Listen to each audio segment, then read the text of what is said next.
Dilexi Te is an interesting document in many ways. Of course, as you know, it's begun by Pope Francis and completed and developed by Pope Leo. It's interesting not just because of its genesis like that. It's interesting also because it is really a sort of good compendium of all the teachings of the popes since Vatican II, right up until Pope Leo, of the Church's commitment to the poor. Indeed, one of the titles of one of the chapters is A Church for and of the Poor.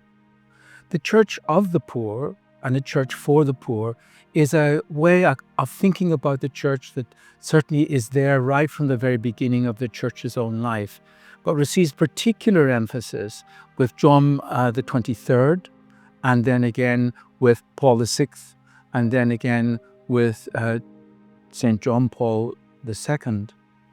And of course, obviously, as we all know, it was one of the central themes of Pope Francis's whole ministry as Pope, and how wonderfully well he demonstrated that, not just in his words, but also in his actions. You can read this document in many different ways. You could read it as a sort of compendium and get very beautiful quotations from it. But I want to suggest that there's another way of reading it, that actually it's a deeply contemplative document. And I think the key to it is really the second chapter, in which the Pope reflects on God's love of the poor. And we see how the poor stand in God's eyes. They are the first in God's eyes. I was reminded of a beautiful phrase that comes from Benedict XVI in his very first encyclical, which is also a theme about the poor. And there Benedict talks about the heart that has eyes. So I think one of the intentions of Dilexi Te is actually our own conversion. It's the opening of our own eyes and our own hearts to the realities of poverty in all its different dimensions in our world today. And why that's important, and why it's important that we start from God and we start from Christ, is because that's another way, a true way, of seeing the reality of poverty. There are so many different ways in which we're taught to see or not see the poor. There are many ideologies which shape how we think about them, what we believe about them, how we moralize about them. There are many different systems that create poverty in one way or another. And so we're already shaped in how we see the eyes that we're given. Our culture gives us, our society gives us, our governments gives us, the whole political scene, the economy gives us, all of these things.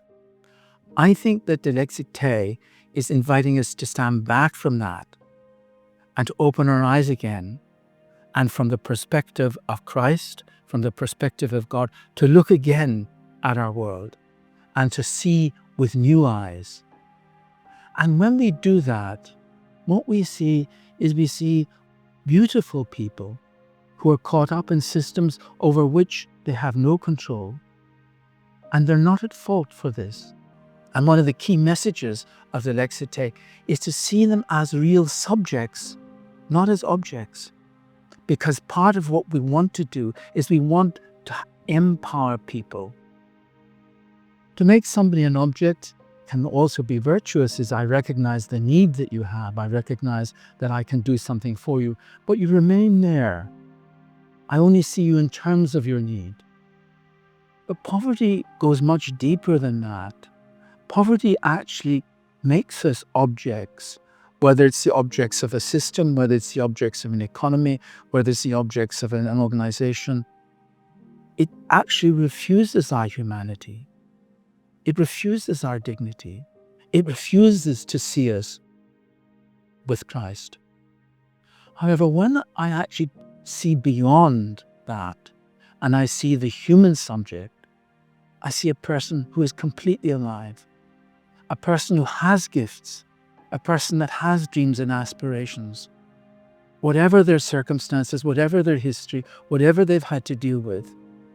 And it's then as a subject, as a genuine subject, a subject first of God's love, a subject first and foremost too of our culture, who has rights and who has dignities, then I hear the deep claim that they make upon me. They are no longer a faceless other with a need. They become a person. And it's when we recognize and see a person, then we also recognize that they have a spiritual dimension which we have to attend to. They also need education. They also need to be given agency so that they can have the goods and all that's necessary to build their life and contribute to the community.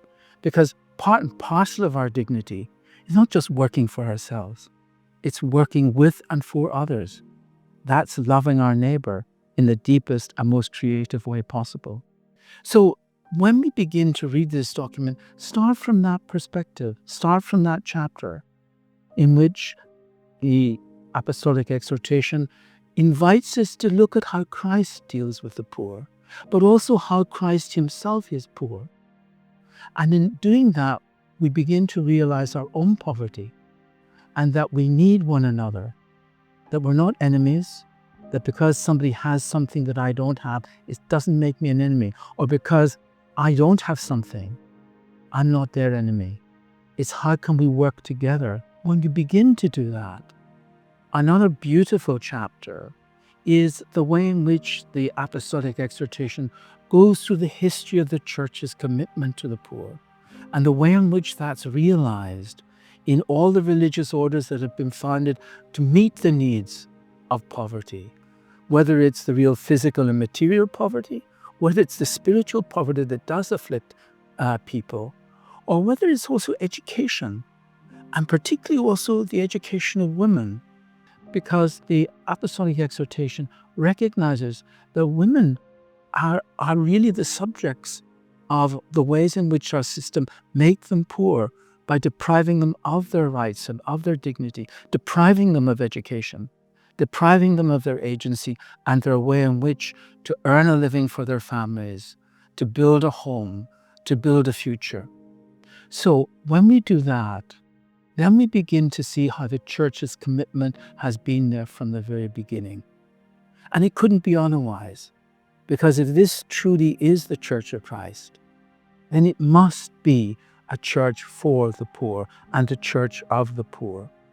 And of course, Dilexi Te speaks directly to the Society of Jesus, not only because it has very publicly over many years made its option for the poor one of its primary concerns and primary works in all its apostolate, because recently the Society has taken up what they call the 4 apostolic preferences, universal apostolic preferences.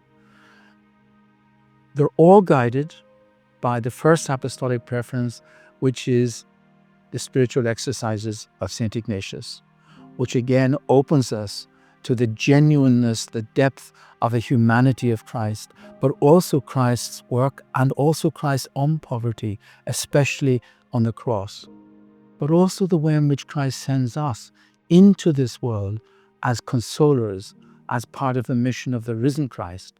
So from that primary apostolic preference comes the other 3, and one of them is to walk with the poor.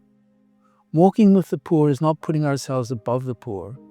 Walking with the poor is more than just philanthropy. Walking with the poor is to share their burden with them. It's to live with them. It's to be in solidarity with them.